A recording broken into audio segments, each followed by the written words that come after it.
All right.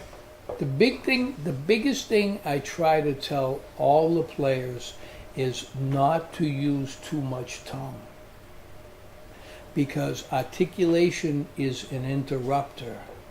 It interrupts the flow of playing jazz. Okay? So, in classical it's used, but it's a different style of music, and it's really a big part of what these classical ideas are about. But in jazz, jazz needs to flow.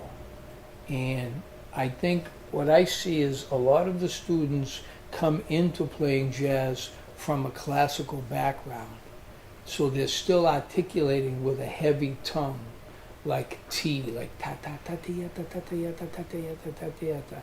So what I try to do is I try to get them to lose the articulation so that they will play more from the airstream.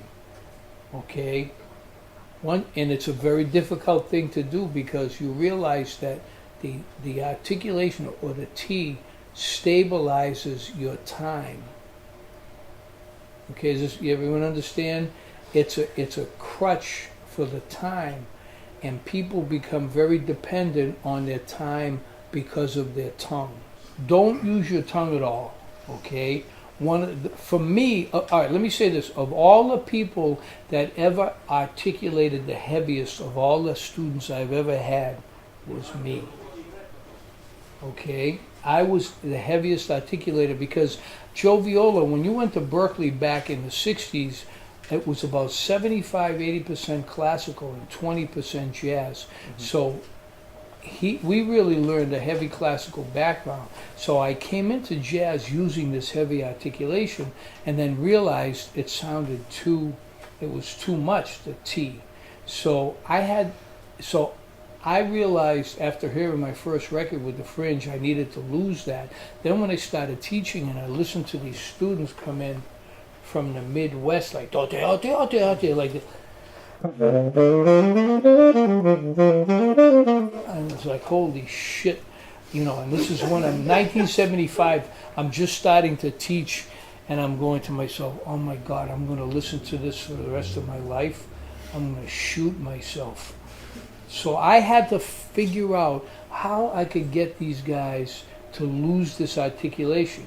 So I figured out a way, and I realized that articulation can come from the fingers just by depressing, putting the pad down. So you get the actual T would come from here. Look.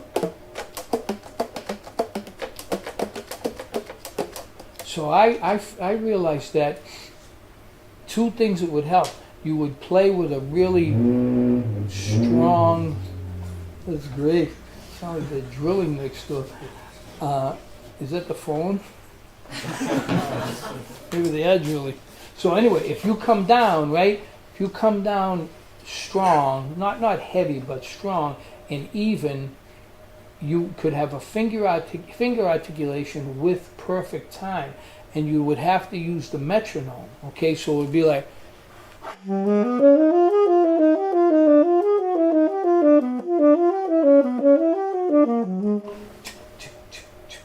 So what I did was I started to practice this when I was young with the metronome.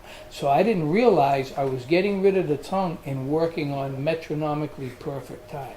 Now, the big thing I worked on the most, if you ask me, was my time. I did very little with harmonic concept, because I realized that harmony comes more from the time than the harmony itself. Okay, you need to know what the harmony is. Like, you can't play off of a G7 if you don't know what G7 is. But if, let's say, you didn't know what G7 is, you could get through that G7 if you played in good time. Understand what I'm saying? You could play through it time-wise. If you knew what a G7 was, but you couldn't play the time, it means nothing. Be like, hey, tick, tick, tick, and no one understands what the hell you're playing. They have given me like, man, what are you doing? Well, that's what I'm doing now, right? So you understand what I'm saying? So The G7 came more from the time from me than it did the chord. And then as I went through life and I learned more and more and more, I started to understand that, okay, G7 is G7, but G7 can also be these other things. G7 can be A flat 7, G flat can be D flat 7, G flat could be F sharp minor. It didn't matter because all of these alternate harmonic sounds came from my time. Does that make sense? And we're getting deep now, so